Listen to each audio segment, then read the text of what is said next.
कोल्हापूरमधील पूरस्थिती आता अधिकच गंभीर बनत चालल्याचं पाहायला मिळतंय। पंचगंगा नदीनं धोक्याची पातळी ओलांडलेली आहे। पूरग्रस्त भागातील 1379 कुटुंबांचं सुरक्षित स्थळी स्थलांतर करण्यात आलं। करवीर आणि तहसीलमधील 5116 लोकांना स्थलांतरित करण्यात आलेलं आहे। पाण्याची पातळी वाढल्यानं 54 रस्ते आता बंद करण्यात आल्याची महत्त्वाची अपडेट देखील आपण पाहतोय।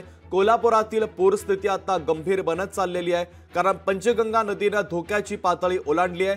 पूरग्रस्त भागातील 1379 कुटुंबांचं सुरक्षित स्थळी स्थलांतर करण्यात आलेलं आहे। ही दृश्य देखील आपण पाहतोय। रेस्क्यू ऑपरेशन देखील सुरू करण्यात आलेले आहे। कोल्हापुरातील पूरस्थिती आता गंभीर बनत चाललेली आहे। तर महत्त्वाची आणि मोठी बातमी आपण पाहतोय। कोल्हापुरातील पूरस्थिती सध्या गंभीर बनत चालली। पंचगंगा नदीनं धोक्याची पातळी ओलांडलेली आहे। पूरग्रस्त भागातील 1379 कुटुंबांचं सुरक्षित स्थळी स्थलांतर देखील करण्यात आलेलं आहे।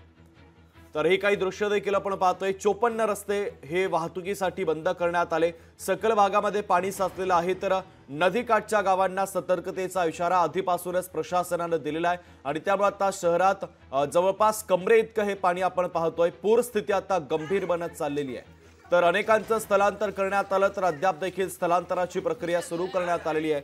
प्रशासन देखील सतर्क झाल्याचं पाहायला मिळतं।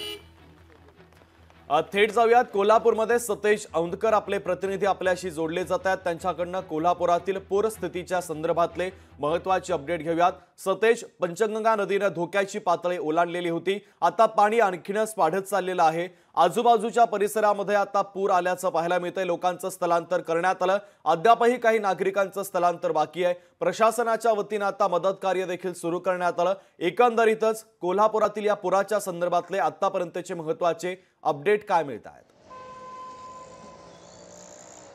नक्कीच कोल्हापूर शहराला आता पुराचा फटका आहे तो बसलेला आहे आणि पूर न म्हणता आता महापूर म्हणता येईल अशी काहीशी परिस्थिती आहे ती निर्माण झालेली आहे। कोल्हापुरात आज देखील मुसळधार पाऊस कोसळतोय आणि परिणामी कोल्हापूर शहरात पंचगंगेच्या पुराचं पाणी आहे ते शिरायला सुरुवात झालेली आहे।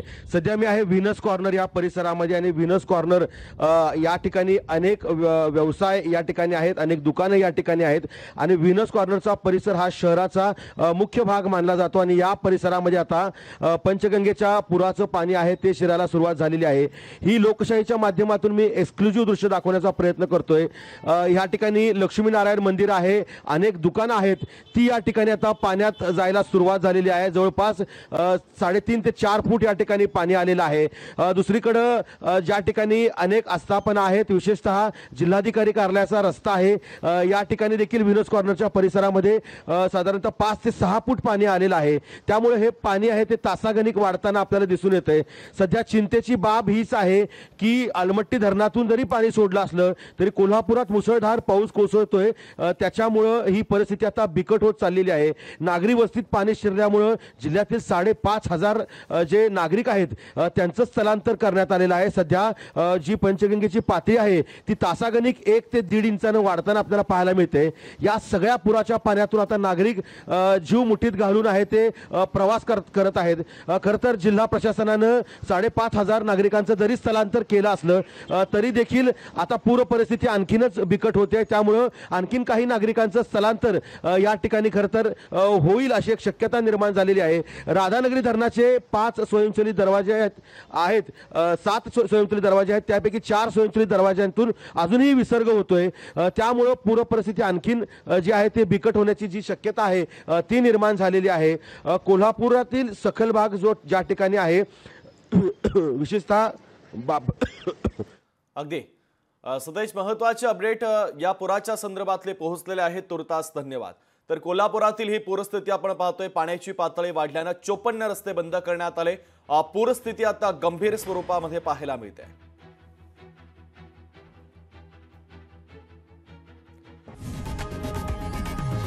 लोकशाही मराठी ऐका, पहा, जागरूक रहा।